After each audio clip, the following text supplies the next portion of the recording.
नमस्ते साथियों। आज जो विषय इतिहास में हम लेंगे वो है ब्रिटिश शक्ति का विस्तार एवं सुदृढ़ीकरण, विशेष रूप से भारतीय संदर्भ में, क्योंकि जैसा आपको विदित ही है, भारत में ब्रिटिशर्स ने जिस रणनीति के तहत अपने साम्राज्य का विस्तार किया, वह यहाँ की परिस्थितियों को मध्य नज़र रखते हुए राजनीतिक हालातों का लाभ लेते हुए उन्होंने बड़े ही व्यवस्थित रूप से अपने आप को यहाँ पर स्थापित किया। अब प्रश्न यह है कि ब्रिटिश विजय संयोगवश थी या उद्देश्यपूर्ण। यदि हम प्रारंभ में देखें तो यह जो प्रश्न है बड़ा ही रोचक लेकिन सही प्रश्न है कि भाई ये संयोग था या उद्देश्य था इनका। तो इस प्रश्न को लेकर अलग अलग लोगों की अलग अलग राय है। हर इतिहासकार अपने तर्क के पीछे कोई ना कोई आधार रखता है।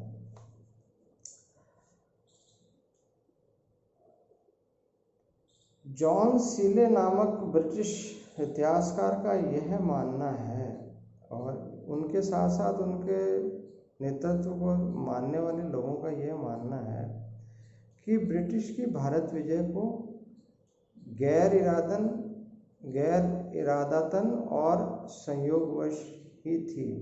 उनका ये मानना है कि ब्रिटिशर्स भारत में शासन नहीं करना चाहते थे, ये तो जोग ऐसा बन गया कि उनको शासन मिल गया। लेकिन एक इतिहासकारों का दूसरा समूह है जो ये इस बात से सहमत नहीं है।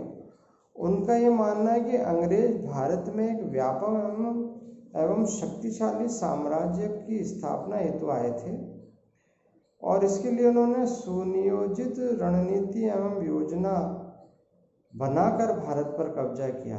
अब ये इतिहास के दो धड़े अपने इन सिद्धांतों को लेकर अलग अलग अपने तर्क देते हैं, लेकिन जो महत्वपूर्ण कारण माने जाते हैं वो ये है कि अंग्रेजों को यहाँ पर जो लाभ मिला और वहाँ उनके प्रशासकों की जो व्यक्तिगत महत्वाकांक्षाएं थीं और जो लालच उनके मन में था और जो यूरोप में घटनाक्रम हुआ, इन सब को मिलाकर भारत में अंग्रेजों का जो शासन था वो मजबूत होता गया। यानी कि ये सारे के सारे कारक बने जिसके कारण भारत में अंग्रेजों का शासन मजबूत हुआ। भारत में ब्रिटिश काल की शुरुआत कब हुई, इसको लेकर भी प्रश्न चिन्ह है कि भाई ब्रिटिशर्स को भारत में राजनीतिक सत्ता कब हासिल हुई। यदि घटनाक्रमों के अनुसार देखें तो 1764 के पश्चात इनको वास्तविक रूप से भारत में क्षेत्र के दृष्टिकोण से इनका आधिपत्य स्थापित हुआ जब बंगाल में इनकी सत्ता आ गई। लेकिन वहाँ पर इन्होंने द्वैत शासन को स्थापित किया, जिसमें पैसे का वसूली का कार्य तो अंग्रेजों के पास था, लेकिन कानून और व्यवस्था स्थानीय नवाब के हाथों में थी। लेकिन इससे पूर्व भारत में अंग्रेजों के शासन की स्थापना आंग्ल फ्रांसीसी संघर्ष से चालू हो जाती है, जो 1740 में इन दोनों यूरोप की शक्तियों के मध्य हुआ। भारत में इनके कुल 3 युद्ध हुए, उनमें उनका प्रारंभ 1740 से हुआ प्रथम युद्ध का, और 1757 में जो प्लासी का युद्ध था उसको भी अधिकांश इतिहासकार एक षड्यंत्र का मानते हैं, क्योंकि इसमें युद्ध तो हुआ ही नहीं, बिना किसी मारकाट के बंगाल के नवाब की पराजय हो गई थी, जो अंग्रेजों के षड्यंत्र की सहायता से। लेकिन वास्तविक रूप में यदि कोई युद्ध हुआ है तो 1764 का युद्ध है, जिसमें बंगाल के नवाब अवध के शासक और दिल्ली के मुगल सम्राट ने मिलकर अंग्रेजों से युद्ध किया, लेकिन तीनों पराजित हो गए। पराजित क्यों हुए, इसके पीछे कई कारण हैं। उसको हम बाद में विस्तार से चर्चा करेंगे। लेकिन ब्रिटिश सफलता के भारत में जो ये सफल हो, उसके पीछे कई कारण थे। जो मुख्य कारण है उनमें से पहला है उत्कृष्ट हथियार। ब्रिटिश भारत में सफल इसलिए हो गए क्योंकि इनके पास जो भी शस्त्र थे वे नए थे तकनीकी दृष्टिकोण से, और उनसे गोला बारूद और जो गोलियां थी वो काफ़ी दूर से मारक क्षमता वाली थी। जबकि भारतीय जो शासक थे उनके पास परंपरागत हथियार थे जो भारी भी होते थे और उनकी मारक क्षमता भी बहुत कमज़ोर थी। इसके अलावा सैन्य अनुशासन, ब्रिटिशर्स के सारे जितने भी सैनिक थे वो नियमित भुगतान उनको मिलता रहता था और उससे उनकी अनुशासन की कड़ी बनी हुई थी। जबकि भारतीय शासकों और भारतीय सैनिकों के पास नियमित भुगतान नहीं होता था, इसलिए वो समय समय पर दूसरा कार्य भी करते थे अपनी आजीविका को चलाने के लिए। इसके कारण वो जो नियमित अनुशासन होना चाहिए एक सेना में, वो नहीं था। इसके अलावा असैनिक दृष्टिकोण से भी ब्रिटिशर्स में एक अनुशासन बना हुआ था।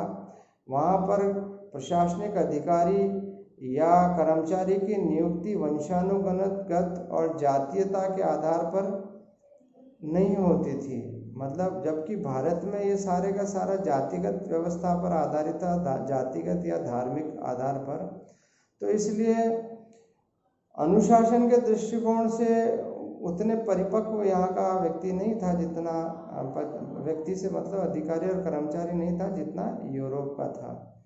इसके अलावा यूरोप का जो नेतृत्व था वो मेधावी लोगों के हाथों में था, जिन्होंने भारत में ब्रिटिश शासन को खूब आगे तक बढ़ाया, जिसमें से मुख्य नाम Clive, Warren Hastings, Elphinstone, Munro, Dalhousie जैसे मुख्य गवर्नर्स का आता है, जिनके नेतृत्व में भारत में ब्रिटिशर्स की जो साम्राज्य था उसका बहुत तेजी से विस्तार हुआ।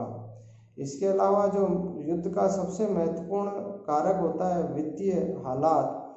अंग्रेजों की वित्तीय हालात अत्यंत सुदृढ़ थी। उनका पूरे भारत के अतिरिक्त अनेक देशों में उनका शासन था। तो आर्थिक दृष्टिकोण से जब भी उनको जरूरत पड़ती थी युद्ध के दौरान, तो वो अन्य देशों से आर्थिक सहायता लेते थे और अपने सैनिकों की सभी आपूर्तियों को पूरी कर देते थे, जिसके कारण उनके सैनिक हर पल युद्ध के लिए तत्पर रहते थे। और सबसे इम्पोर्टेंट था राष्ट्रवादी अभियान। ब्रिटिशर्स ने जो भारत में अपने शासन की स्थापना की, उनमें उन्होंने अपनी राष्ट्रीयता का जो भाव था वो डाल दिया था उनके अधिकारी कर्मचारियों में। तो वो ब्रिटिशर्स जो थे वो भारत में जहाँ शासन कर ही रहे थे, वो इसके साथ साथ भौतिक उन्नयन भी कर रहे थे, क्योंकि यहाँ से जो कच्चा माल जाता था वो इंग्लैंड की फैक्ट्रियों में बनता था और पुनः भारत में आके बिकता था, जिसकी राशि 3 गुना बढ़ जाती थी। तो जो धन आता था उससे भौतिक उन्नयन ब्रिटिशर्स का खूब हुआ। और उसके अलावा उनके साथ एक सबसे बड़ी जो थी वो राष्ट्रीय गौरव की जो बात थी, वो हर कार्य के पीछे राष्ट्रीय गौरव को डाल देते थे, जिसके कारण उनके कार्य करने की क्षमता 4 गुना बढ़ जाती थी। जबकि भारतीयों में अखंड राजनीतिक राष्ट्रवाद का अभाव था, क्योंकि संपूर्ण भारत खंड था और प्रत्येक खंड अपने खंड के लिए जिम्मेवार था।